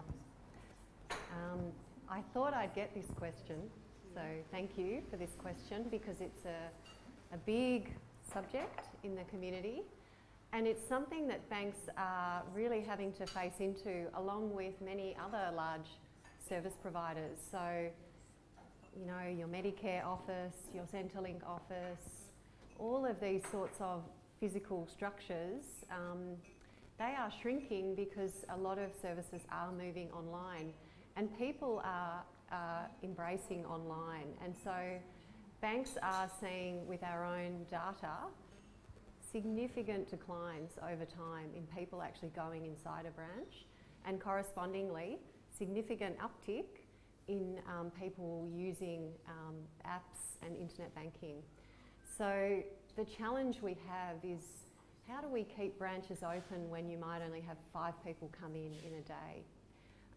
And I'm not saying this is an easy challenge, and banks are not alone in facing into this. We know that more vulnerable groups are impacted by this, and so the federal government, actually, you may be aware, has had a regional banking task force running for the last couple of months. All the major and second-tier banks have been participating in that. They'll be releasing recommendations around that. So it's a known issue, but the challenge we have is how do we sort of transition to this more digital future? When ANZ, I can speak for ANZ, when ANZ makes a decision to close a branch, we have quite extensive processes to engage with the community. So if you have been inside that branch, if you are domiciled at that branch, that's your branch that you have your accounts domiciled at, and you've actually been inside that branch in the last 12 months, or you're known to us for another reason, like you have a power of attorney in place, or there's some other characteristic that might suggest vulnerability, we reach out to you directly, and we have a conversation with each one of those customers to say, the branch is closing, what does this mean for you? How will you do your banking in the future? And it might be that there's another branch that is, in the next suburb. If that person is not yet using digital means, then they will be provided with a lot of support to try and help them with that. But it might still be that that's not their option. So I won't lie and tell you that this is not a challenge. But there is quite a lot of work being done to try and address this transition, which the thing I would really emphasise, it's not unique to banking. It's government services, it's really across the board. So I hope that answers your question, and I'm happy to chat with you about that sort of one-on-one if that helps. Yeah. We'll come back for the other, so there's, and then over here. Question for Meg. Every 3 months or so I'll go to the bank and withdraw sufficient funds to cover the bills and the household expenses for my wife and I for the next 3 months. Why is it that the tellers ask me what I want the money for? Okay, thanks for that question. Is that now part of banking policy, or? It has become part of our process, not for every request, but banks have set thresholds around where they might ask more questions, because we are seeing it's related to scams. It's directly related to scams. So would surprise me if you were being asked for smaller amounts of money. At ANZ, generally, it's when someone's taking out more than $5,000. And it might be that the person says, hey, I'm paying my tradesperson, and that would be fine. If we may have noted on our file that a customer has been previously a victim of a scam. So we will note that, because we know from statistically, if you've been a victim in the past, you are at higher risk of it happening again. So we may look at that and say, I'm just checking in with you, Meg, can I ask some questions about what that money is for? So it's actually about protecting you. So I know it's a challenge, some people find it intrusive, but which I think is where your question is coming from, and I absolutely acknowledge that. But it has come into play because the banks are seeing exponential growth in scams, and we're trying to find ways of intervening.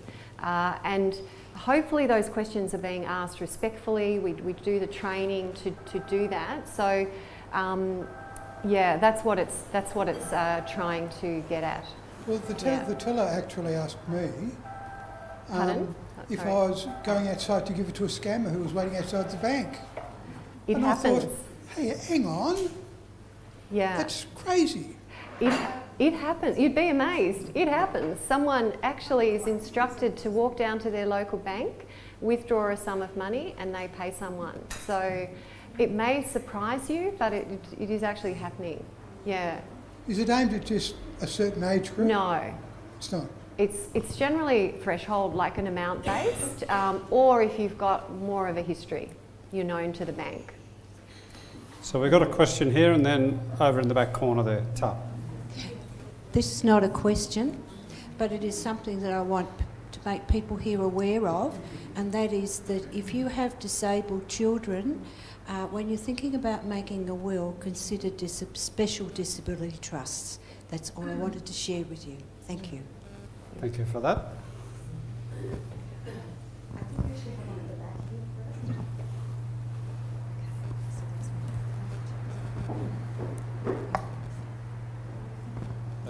John Parrott. I'm just interested in, we touched on this on morning tea, if you could give us a 30,000-foot view on how testamentary trusts work. Oh, 25,000 foot. So maybe what we do is just talk about what's the role of those trusts, and then maybe more specific details. So where would a trust like that fit? So trust, essentially testamentary trust, and John will correct me if I get anything wrong, I'm sure, is where you essentially through the will create a trust where an asset of the estate is held for the benefit of a beneficiary of the estate.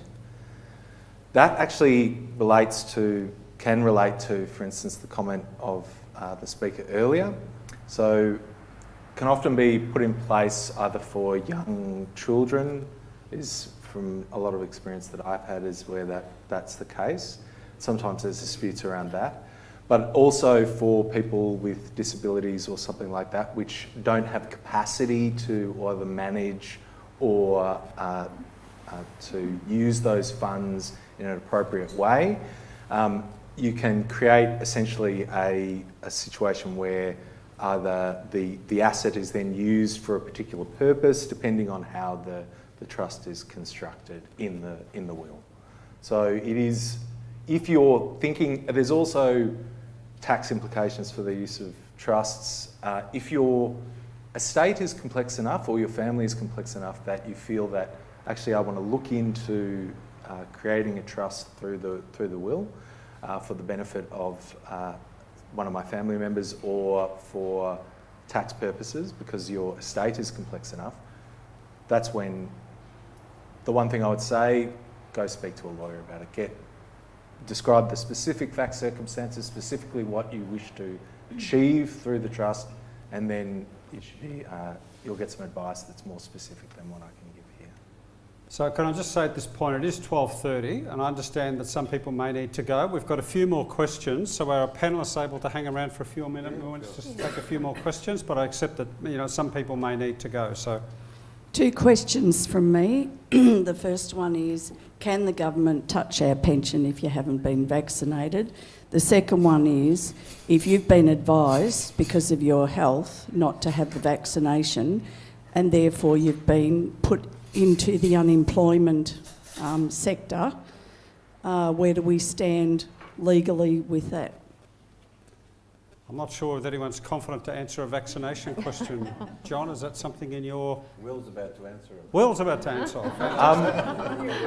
So, in relation it's not only wills for will, it's also vaccinations. So, I mean, I think that this kind of goes to show the kind of diverse things we deal with at PCLC. Listen, in terms of the pension, that is more a political question than a legal question in terms of if there is legislation that determines certain thresholds of requirements in order to receive the pension. If that was to come into force as law, that would then be the law and that would be the situation. So that, as I said, that's more a political question.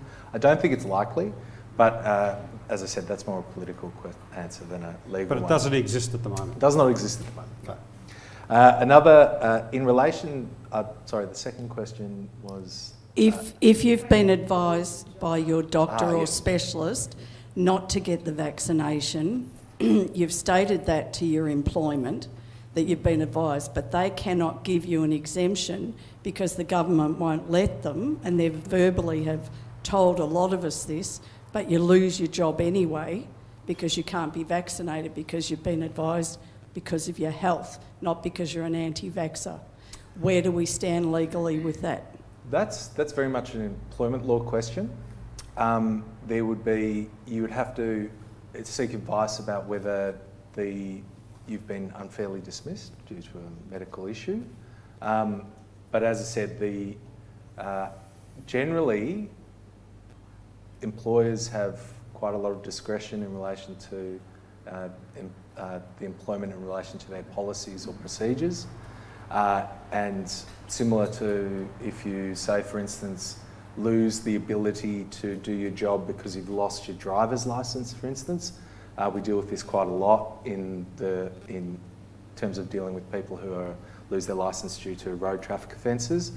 And one of the flow-on effects of that can be that they lose their employment because they can no longer drive. Similarly, you could have a situation where, or another analogy may be because of an injury, say they lose vision, unable to drive, therefore unable to do the job. So again, that goes back to a very specific fact circumstance. If you've got concerns about your employment situation and are in dispute with your employer, there's a couple of options available to you from a lawyer, your HR department, or even speaking to a union. Well, the Unfair Dismissal Board won't touch it now because they said it's a waste of time. Well, as I said... Sounds like can I just cut in there? It's a very specific issue, so I think that's general answer is there. Clearly, if I could just add to it, the whole purpose of those laws was to provide protection for vulnerable people. Like there was a rationale and a purpose for that. So if people want to pursue further, more specific information, Will's given a pathway to be able to do that, okay? So thanks. We've actually got one 3 more to go, and I haven't forgotten, there's a couple more questions here. Good afternoon, panel. My name is Fu'a. We're from Samoa. My question is to Will. Can we do a will from here for overseas? That again goes a bit to, almost a bit to the probate question, but in terms of when your will, as part of your will, you can distribute assets to people overseas, but you've got to make sure that when the will goes through probate and then it's kind of executed and the funds are all distributed, you want to make sure that there's a clear pathway for that to happen. I know that I was actually speaking earlier this week to an Arabic group out in Doveton, and there was a couple of issues that came up there in relation to sanctions and getting to Iran and getting things through wills to that. So it does obviously, again, the kind of 25,000 foot view. It's worth thinking about, well, what is the situation of the person that I'm trying to get this asset to, and is there anything that's going to impede that for the person trying to execute the will once you've passed. So, as I said, I would just, if it's very straightforward, if it's just an outlay of money, generally you can avoid any kind of difficulty with that. But sometimes it can be a bit more complicated. If you're trying to ship something, for instance, you've got to take into account that the shipping cost will probably come from the estate as well, and all those kind of things. A couple of those kind of practical things are worth considering when thinking about how you distribute things overseas. It also could be more complex if you're trying to deal with Samoan assets in your Australian will. Yes. Okay, so it sounds like back to the individuals. Thank you. Thanks to the panel in advance. My name is Helen, and I have a question about the identification of more complex forms of elder abuse. I think financial elder abuse, we understand, we've heard about it and we know sort of what to look for.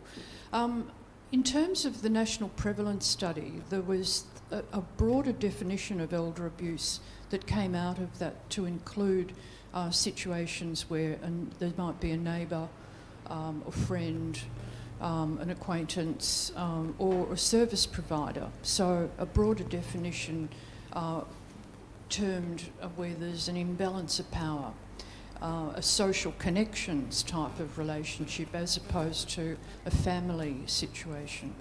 So I think that the community generally don't understand or believe at the moment that is elder abuse, and so I think you can't support elder abuse until you actually know what it looks like. So my question, I'm getting there, is about how do we get funding to work and provide support, first of all identification of it, but to then provide support for this area, this broader area of elder abuse, when perhaps the funding isn't there at the moment. It might be more family violence funding, I don't know. And I wonder if perhaps... I might have a first go at that one myself. I think it's all about pathways. So I think the technical definition of elder abuse is less important than if somebody has an issue, is there a pathway to have that issue addressed? I think that's the critical issue. So in Victoria, one of the positive things compared to the other states is elder abuse fits within the definition of family violence. And so people that have that type of experience can access the supports and the pathways from the family violence system. So what does that mean? If somebody was concerned about their well-being, they could ring the local police and ask to speak to the Family Violence Command, right? So there's a targeted specific area.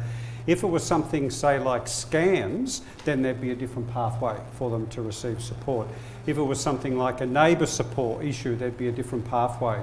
So I think the challenge for us is to work out what are the gaps, you know, as we move forward. So there's a support system for family violence. The Commonwealth takes the lead on scams.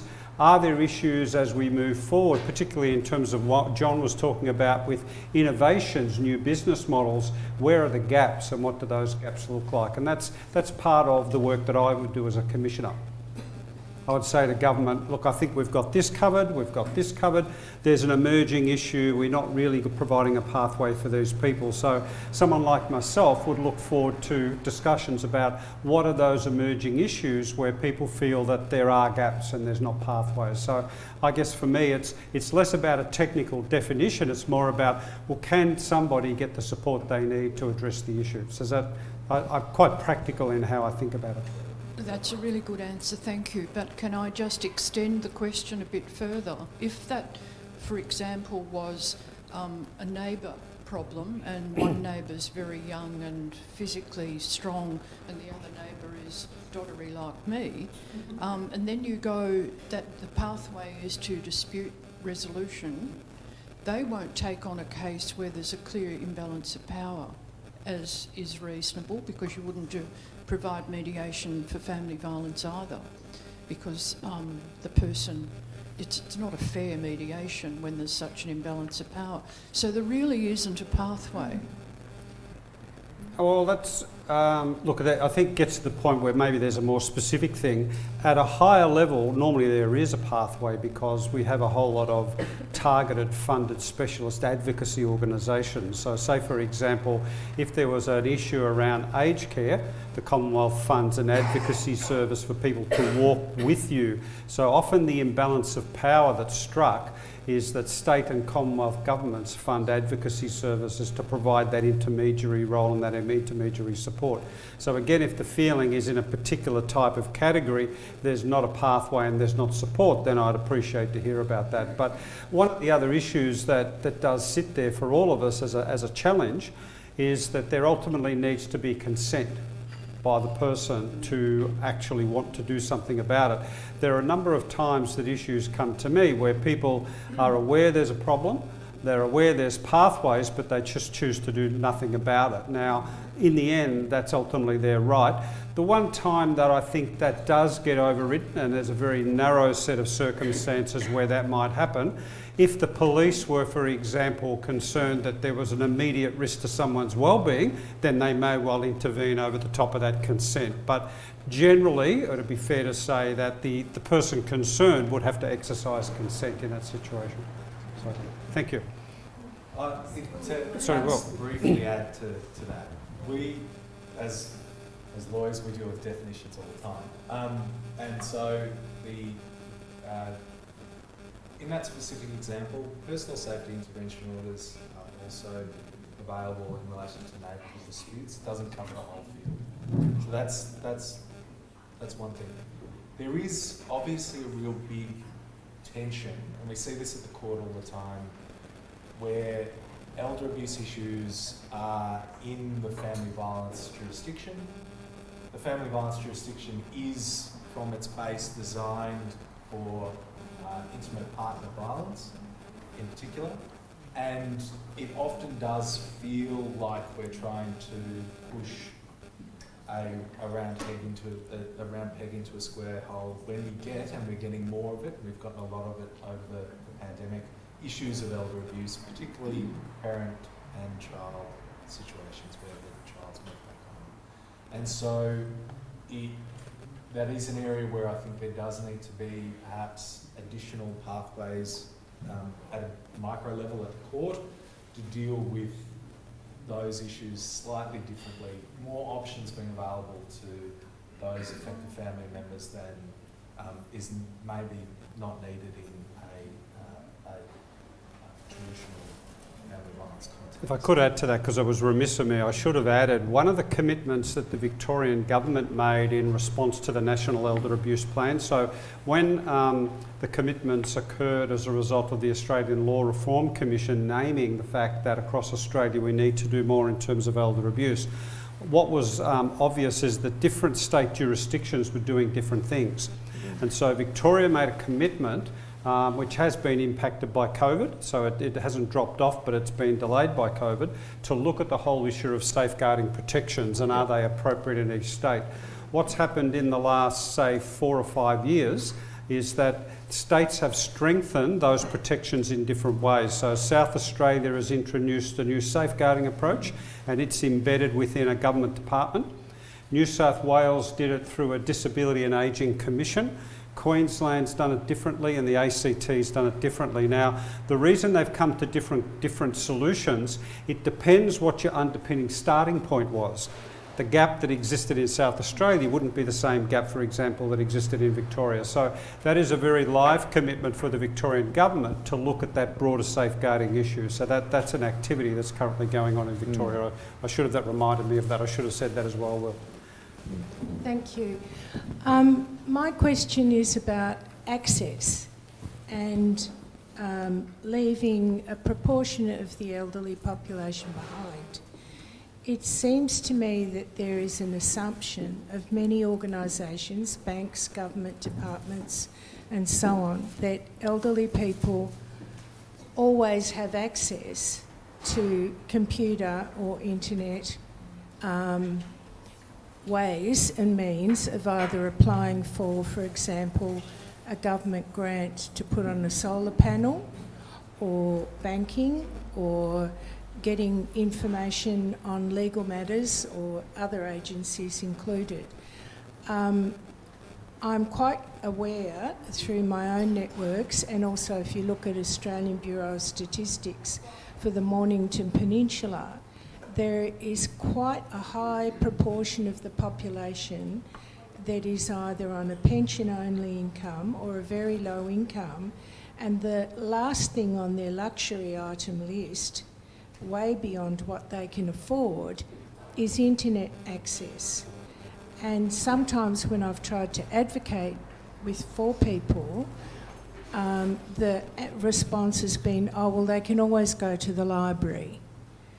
I mean, even people who work full-time, you take 2 weeks holiday, you come back, you have to update yourself to what's been happening behind the scenes on your computer. You forget your passwords, you fumble through the codes. It takes you a while even for that. So for someone who doesn't have a computer at home, isn't familiar, doesn't have daily access, it's almost impossible for them to go to the local library and become an expert sufficiently for them to be able to fill in application forms and so on. So I guess my question is, what steps or reference points as far as this group that seems to be missing out are banks, government departments and other agencies making to ensure you do still have some form of face-to-face service, hard copy service and so on, built into your service delivery design?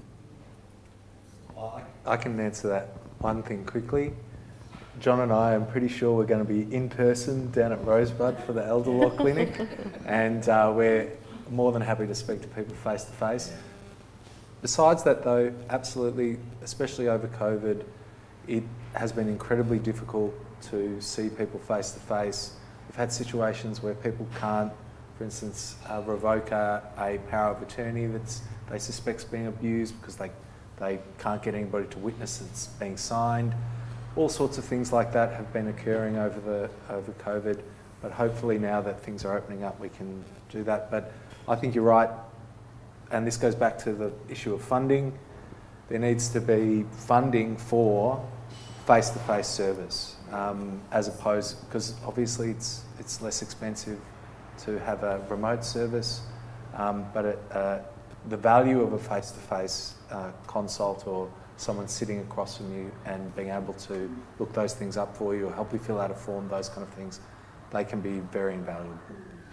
Can I just make one comment on that and then I'll have to close the forum. There's lots of us that advocate on that very issue, and I say two things very regularly to key policy decision makers and businesses.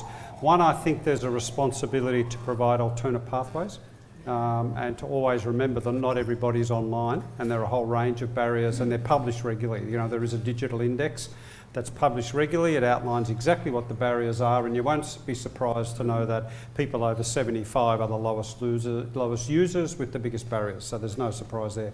But the other is, and I confront this all the time, and I mentioned in my opening address about, you know, the Zoom session I did with people from diverse backgrounds that all over 80 using it for the first time. Don't assume that older people without training and support and assistance can't actually move on to the internet if that's what they want to do. So we need to do both. It's one of those walking and chewing gum things. Thank you very much. Who am I handing back to wrap up? To Jackie. And thank you to the panel.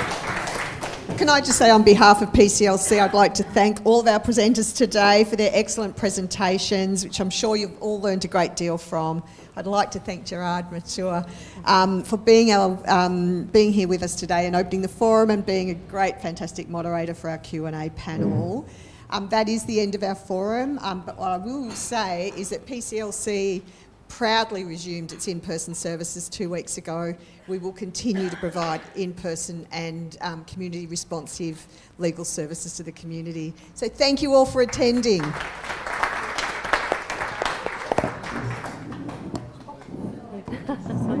Thank you. Oh, that's okay. Oh, I felt sorry for you. That was a bit tough trying to muddle through.